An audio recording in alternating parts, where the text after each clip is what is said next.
नरु मरै नर काम ना आवे। पशु मरै दस काज सवारै।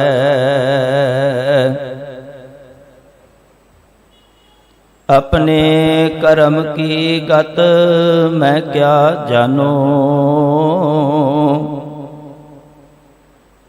मैं क्या जानूं बाबा रे रहाओ। हाड जले जैसे लकड़ी का दूल्हा।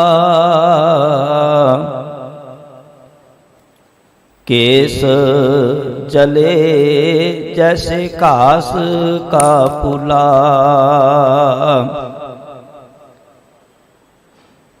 कहो कबीर तब ही नर जागै।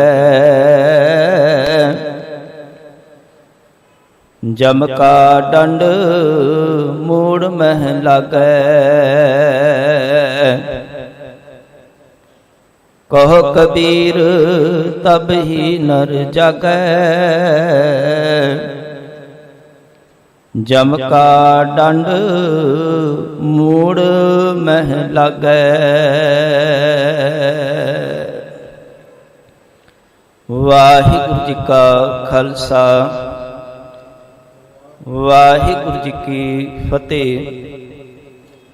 परम सत्कारयोग चवर छत्र दे मालिक धन साहिब श्री गुरु ग्रंथ साहिब जी की पावन हजूरी विच जुड़ बैठे गुरु रूप गुरु प्यारी साध संगत जी। आप जी समूह संगतां जाणू जे। सत्कारयोग माता गुरदीप कौर जी जो सानू सदैवी विछोड़ा दे गए ने। तिन्हां दे अंतिम अरदास नू मुख रखदिआं गुरु के चरनां विच आप जी समूह संगतां जुड़ बैठे हो। परिवार वालों माता जी दे सपुत्र सरदार आदित्यपाल सिंह सरदार गुरपाल सिंह जी रोजी सहित परिवार वालों परसों रोज तो श्री अखंड पाठ साहब आरंभ किए गए सन, जिसकी संपूर्ण समाप्ति हुई। उपरंत आप जी ने गुरु घर दे कीर्तनीय मेरे वड्डे वीर भाई गुरजीत सिंह जी तिन्हां पासों गुरबाणी कीर्तन सरवण किया है। भाई साहब जी ने जो सब दे अखीर विच शब्द गायन किया है। गुरु ग्रंथ साहिब जी के पावन अंग 870 ते सुभायमान गोंड राग विच सुशोभित है। ये शब्द दास ने आप जी के नाल मंगलाचरण के रूप में साझा किया है। बाबा कबीर जी का यह शब्द है। बाबा कबीर जी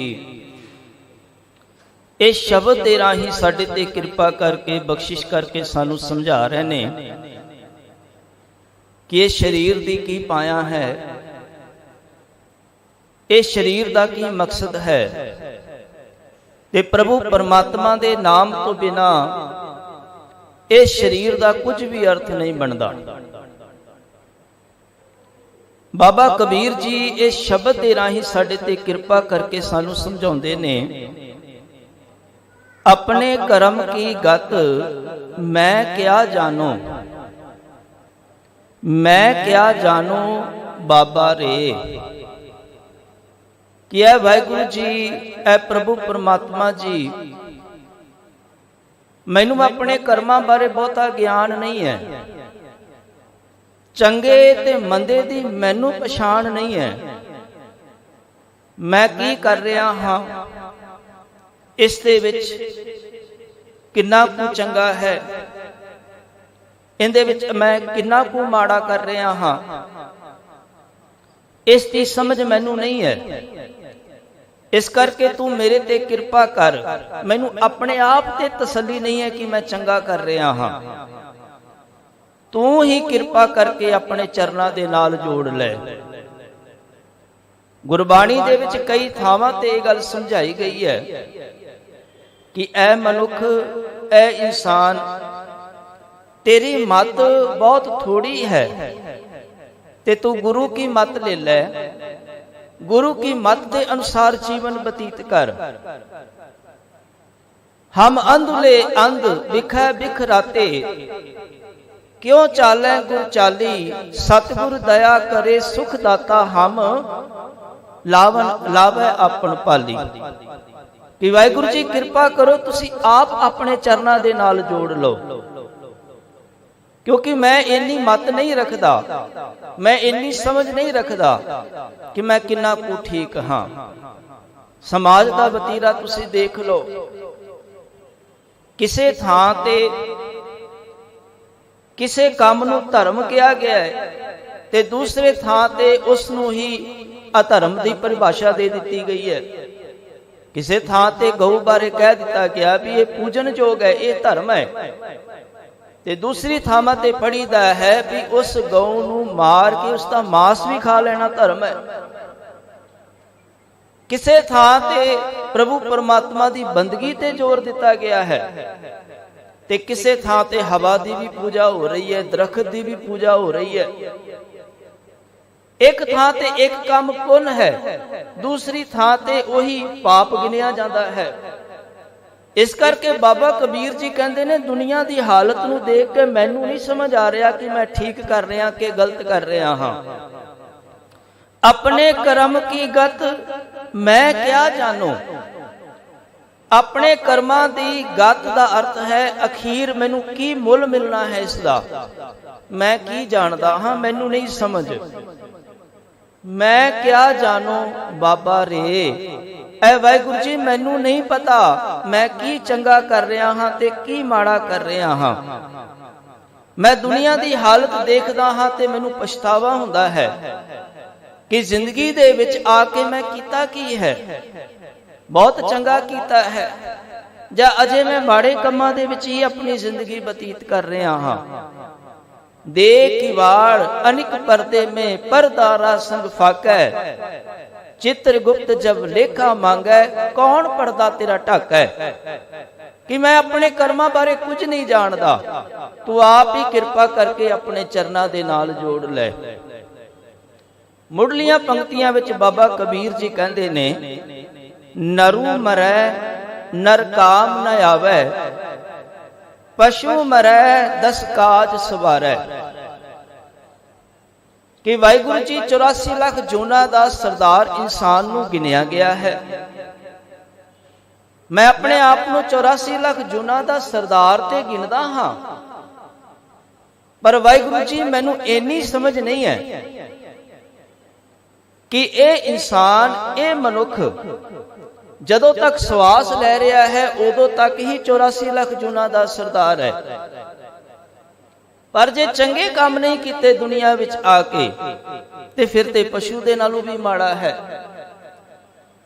बाबा कबीर जी कहते ने नरू मरै नर काम ना आवे, भी बंदा मरदा है ते बंदा किसे काम नहीं आउंदा।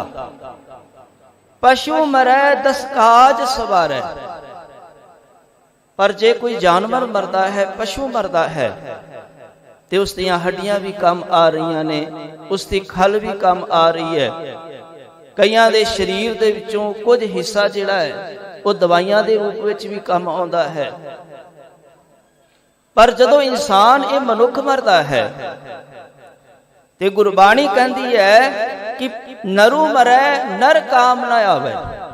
हुण इत्थे कई बार कुछ वीर ये सवाल जरूर करते ने भी बंदा मरदा है ते बंदे भी ते काम आउंदे ने, भी किसे दियां अखां किसे दे काम आ जांदियां ने, किसे दी किडनी जिहड़ी है वो किसे दे काम आउंदी है।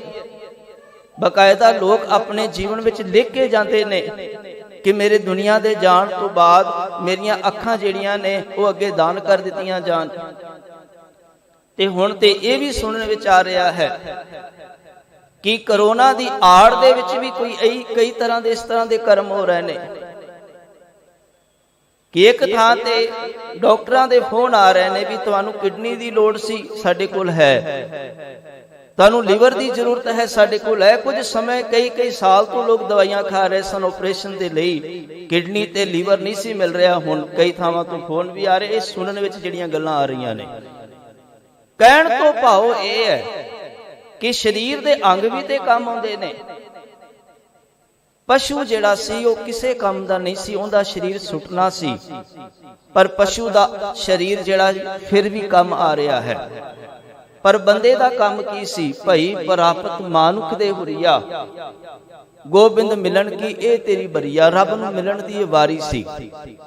ਪਰ ਜੇ ਤੂੰ ਖਤਮ ਹੋ ਗਿਆ, ਤੇਰੇ ਸਰੀਰ ਵਿੱਚੋਂ ਆਤਮਾ ਜੁਦਾ ਹੋ ਗਈ, ਤੇਰੇ ਅੰਗ ਕੰਮ ਤੇ ਆਉਂਦੇ ਹੋਣਗੇ, ਪਰ ਤੂੰ ਤੇ ਰੱਬ ਦੀ ਬੰਦਗੀ ਵਿੱਚ ਨਹੀਂ ਜੁੜ ਸਕਿਆ। ਤੇਰਾ ਮਨੁੱਖਾ ਤੇ ਜਨਮ ਸਫਲਾ ਨਹੀਂ ਹੋ ਸਕਿਆ। ਤੈਨੂੰ ਜਿਹੜੀ ਇਹ ਗੱਲ ਸਮਝਾਈ ਗਈ ਸੀ, ਸਾਚੀ ਲਿਵੈ ਬਿਨ ਦੇਹ ਨਿਮਾਣੀ, ਦੇਹ ਨਿਮਾਣੀ ਲਿਵੈ ਬਾਜੋ ਕਿਆ ਕਰੇ ਵਿਚਾਰੀਆ। ਤੁਧ ਬਾਦ ਸਮਰਤ ਕੋਏ ਨਾਹੀ, ਕਿਰਪਾ ਕਰ ਬਨਵਾਰੀਆ। ਇਸ ਨੂੰ ਹੋਰ ਥਾਉ ਨਾਹੀ, ਸ਼ਬਦ ਲਾਗ ਸਵਾਰੀਆ। ਕਹਿ ਨਾਨਕ ਲਿਵੈ ਬਾਜੋ ਕਿਆ ਕਰੇ ਵਿਚਾਰੀਆ। ਸਰੀਰ ਦਾ ਕੰਮ ਆਉਣਾ ਜਾਂ ਨਾ ਆਉਣਾ ਕਿਸੇ ਕੰਮ ਦਾ ਨਹੀਂ, ਕਿਉਂਕਿ ਸਰੀਰ ਦੇ ਵਿੱਚੋਂ ਜਦੋਂ ਆਤਮਾ ਜੁਦਾ ਹੋ ਗਈ, ਆਤਮਾ ਨੇ ਪਰਮਾਤਮਾ ਤੱਕ ਪਹੁੰਚਣ ਦਾ ਰਸਤਾ ਇਸ ਸਰੀਰ ਨੂੰ ਬਣਾਇਆ ਸੀ। ਪਰ ਜੇ ਤੂੰ ਇਹ ਕੰਮ ਨਹੀਂ ਕੀਤਾ ਤੇ ਹੁਣ ਸਰੀਰ ਕਿਸੇ ਕੰਮ ਨਹੀਂ। ਤੇ ਇਹਦੇ ਅਧਿਆਤਮਿਕ ਤੌਰ ਤੇ ਇੱਕ ਅਰਥ ਆਪਾਂ ਇਹ ਵੀ ਕਰਦੇ ਹਾਂ ਕਿ ਜੇ ਕਿਸੇ ਇਨਸਾਨ ਦੇ ਵਿੱਚੋਂ ਇਨਸਾਨ ਪੂਰਾ ਮਰ ਜਾਂਦਾ ਹੈ ਤੇ ਫਿਰ ਉਹ ਇਨਸਾਨ ਕਿਸੇ ਕੰਮ ਨਹੀਂ ਆਉਂਦਾ। ਨਰੂ ਮਰੈ ਨਰ ਕਾਮ ਨ ਆਵੈ। ਪਰ ਨਾਲ ਹੀ ਕਹਿ ਦਿੰਦੇ ਨੇ ਪਸ਼ੂ ਮਰੈ ਦਸ ਕਾਜ ਸਵਾਰੈ। ਕਿਸੇ ਇਨਸਾਨ ਦੇ ਅੰਦਰੋਂ ਜਦੋਂ ਪਸ਼ੂ ਪੁਣਾ ਮਰ ਜਾਂਦਾ ਹੈ, ਜਾਨਵਰ ਵਾਲੀ ਬਿਰਤੀ ਮਰ ਜਾਂਦੀ ਹੈ, ਲੋਭ ਮੋਹ ਹੰਕਾਰ ਵਾਲੀ ਬਿਰਤੀ ਮੁੱਕ ਜਾਂਦੀ ਹੈ, ਉਹ ਸਮਾਜ ਦੇ ਕਈ ਕਾਰਜ ਸਵਾਰ ਜਾਂਦਾ ਹੈ। ਫਿਰ ਉਹ ਇਹ ਨਹੀਂ ਦੇਖਣਾ ਕਿ ਮੇਰਾ ਫਾਇਦਾ ਕਿੱਥੇ ਹੈ, ਉਹ ਇਹ ਦੇਖਦਾ ਵੀ ਸਮਾਜ ਦਾ ਭਲਾ ਕਿਸ ਤਰ੍ਹਾਂ ਹੋ ਸਕਦਾ ਹੈ। ਇਸ ਕਰਕੇ ਬਾਬਾ ਕਬੀਰ ਜੀ ਕਹਿੰਦੇ ਨੇ, ਵਾਹਿਗੁਰੂ ਜੀ, ਰੱਬ ਜੀ ਮੈਨੂੰ ਨਹੀਂ ਪਤਾ ਆਪਣੇ ਕਰਮਾਂ ਦਾ, ਆਪਣੇ ਕਰਮ ਕੀ ਗਤ ਮੈਂ ਕਿਆ ਜਾਣੋ, ਮੈਂ ਕਿਆ ਜਾਣੋ ਬਾਬਾ ਰੇ। ਵਾਹਿਗੁਰੂ ਜੀ ਮੈਨੂੰ ਨਹੀਂ ਪਤਾ, ਤੁਸੀਂ ਆਪ ਹੀ ਆਪਣੇ ਚਰਨਾਂ ਦੇ ਨਾਲ ਜੋੜ ਲਓ। ਕਦੀ ਕਦੀ ਮੈਨੂੰ ਡਰ ਵੀ ਲੱਗਦਾ ਹੈ। ਬਾਬਾ ਕਬੀਰ ਜੀ ਕਹਿੰਦੇ ਨੇ ਕਿ ਹਾਡ ਜਲੇ ਜੈਸੇ लकड़ी का तूला, केस जले जैसे घास का पूला। कि जदों ये इंसान चढ़ाई करता है ते इस दियां हड्डियां इस तरह सड़दियां ने, इस ते हड्डियां ते मांस इस तरह सड़दा है जिवें लकड़ां नूं अग लगी होए, जिवें घाह दा पूला सड़दा है, उसे तरह मैं इस इंसान दे केसां नूं सड़दे देखिया है।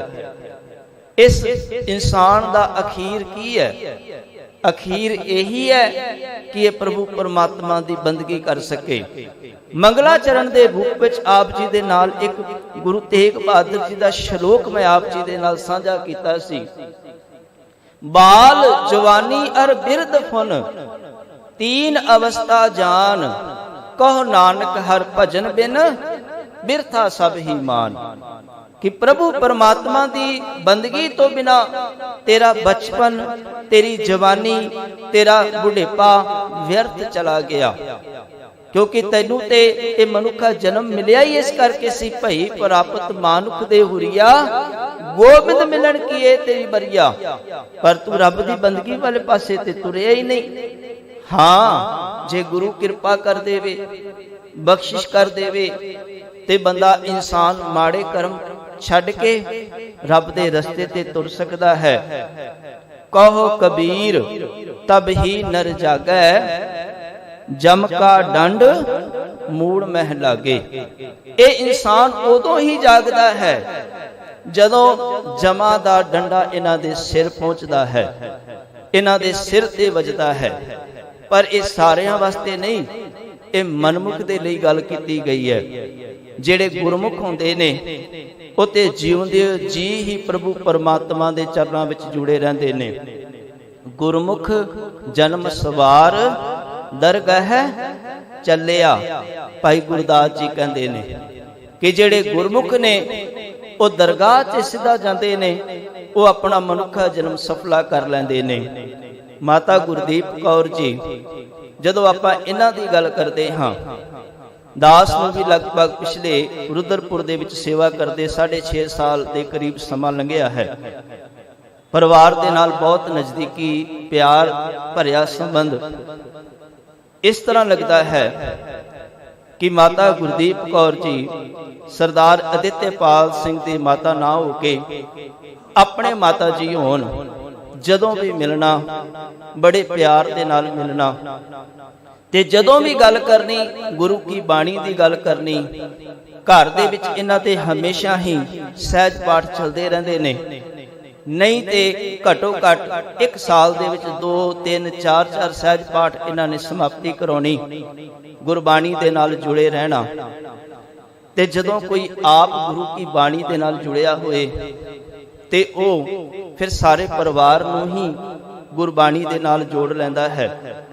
ਮਾਤਾ ਜੀ ਜਿੱਥੇ ਆਪ ਗੁਰੂ ਕੀ ਬਾਣੀ ਨਾਲ ਜੁੜੇ ਸੀ, ਉਹਨਾਂ ਦਾ ਪਰਿਵਾਰ ਵੀ ਆਪਣੇ ਗ੍ਰਹਿ ਵਿਖੇ ਗੁਰੂ ਸਾਹਿਬ ਜੀ ਦੇ ਪ੍ਰਕਾਸ਼ ਨਿਤਾ ਪ੍ਰਤੀ ਹੋਣੇ ਅਤੇ ਗੁਰੂ ਗ੍ਰੰਥ ਸਾਹਿਬ ਤੋਂ ਸਹਿਜ ਪਾਠ ਇਹਨਾਂ ਨੇ ਕਰਦੇ ਰਹਿਣਾ। ਕਈ ਵਾਰ ਐਸਾ ਹੁੰਦਾ ਹੈ ਅਸੀਂ ਆਪਣੇ ਬੱਚਿਆਂ ਨੂੰ ਸਿੱਖਿਆਵਾਂ ਦਿੰਦੇ ਹਾਂ, ਪਰ ਬੱਚੇ ਸਾਡੇ ਗੱਲ ਨਹੀਂ ਸੁਣਦੇ। ਕੁਝ ਲੋਕ ਕਹਿੰਦੇ ਨੇ ਵੀ ਚਲੋ 70 ਸਾਲ ਦਾ ਹੋ ਗਿਆ, 60 ਸਾਲ ਦਾ, 80 ਸਾਲ ਦਾ ਬਜ਼ੁਰਗ ਹੋ ਗਿਆ, ਚਲਾ ਗਿਆ, ਆਪਣੀ ਜ਼ਿੰਦਗੀ ਹੰਢਾ ਗਿਆ। ਪਰ ਕਦੀ ਕਦੀ ਦਾਸ ਮਹਿਸੂਸ ਕਰਦਾ ਇਹ ਗੱਲ ਕਿ ਜਦੋਂ ਕੋਈ 60 ਸਾਲ ਦਾ 70 ਸਾਲ ਦਾ ਬਜ਼ੁਰਗ ਜਾਂਦਾ ਹੈ ਨਾ, ਇਸ ਤਰ੍ਹਾਂ ਲੱਗਦਾ ਵੀ ਅਸੀਂ ਬਹੁਤ ਕੁਝ ਗਵਾ ਲਿਆ ਹੈ, ਬਹੁਤ ਕੁਝ ਖੋ ਲਿਆ ਹੈ, ਸਾਡੇ ਕੋਲ ਬਹੁਤ ਕੁਝ ਖੋਇਆ ਗਿਆ ਹੈ। ਕਿਉਂਕਿ ਜਿਹੜਾ 60 ਸਾਲ ਦਾ 70 ਸਾਲ ਦਾ ਬਜ਼ੁਰਗ ਹੈ, ਉਹਦੇ ਵਿੱਚ ਬੜੀ ਹੀ ਸਹਿਜਸ਼ੀਲਤਾ, ਨਿਮਰਤਾ ਅਤੇ ਪ੍ਰੇਮ ਭਾਵਨਾ ਹੁੰਦੀ ਹੈ। ਉਹ ਸਾਰੇ ਪਰਿਵਾਰ ਨੂੰ ਬੰਨ੍ਹ ਕੇ ਚੱਲਦਾ ਹੈ। ਜੋ ਆਪ ਬਾਣੀ ਦੇ ਨਾਲ ਜੁੜਿਆ ਹੈ ਤੇ ਉਹ ਬੱਚਿਆਂ ਨੂੰ ਬਾਣੀ ਦੇ ਨਾਲ ਜੋੜਦਾ ਹੈ। ਪਰ ਜਦੋਂ ਅੱਜ ਕੱਲ ਦੀ ਪੀੜ੍ਹੀ ਦੇ ਦੇਖਦੇ ਹਾਂ, ਮੇਰੀਆਂ ਭੈਣਾਂ ਮਾਤਾਵਾਂ, ਭੈਣਾਂ ਜਿਹੜੀਆਂ 30 ਸਾਲ 32 ਸਾਲ 35 ਸਾਲ ਤੱਕ ਨੇ, ਉਹ ਬੱਚਿਆਂ ਦੇ ਨਾਲ ਗੱਲ ਵੀ ਕਰਨਗੀਆਂ ਤੇ ਉਹਨਾਂ ਦੀ ਗੱਲਬਾਤ ਤੋਂ ਗੁਰੂ ਕੀ ਗੱਲ ਬਿਲਕੁਲ ਵੀ ਨਹੀਂ ਝਲਕਦੀ, ਕਿਉਂਕਿ ਉਹਨਾਂ ਨੂੰ ਮਹਿਸੂਸ ਹੁੰਦਾ ਜਾ ਰਿਹਾ ਵੀ ਗੁਰੂ ਕੀ ਬਾਣੀ ਤੋਂ ਬਿਨਾਂ ਵੀ ਸਾਡਾ ਕੰਮ ਸਰ ਸਕਦਾ ਹੈ। ਪਰ ਜਦੋਂ ਕਿਸੇ ਬਜ਼ੁਰਗ ਨਾਲ ਗੱਲ ਕਰੀਏ, ਉਹ ਗੁਰੂ ਕੀ ਗੱਲ ਕਰਨਗੇ, ਉਹ ਜਪਜੀ ਸਾਹਿਬ ਦੀ ਗੱਲ ਕਰਨਗੇ।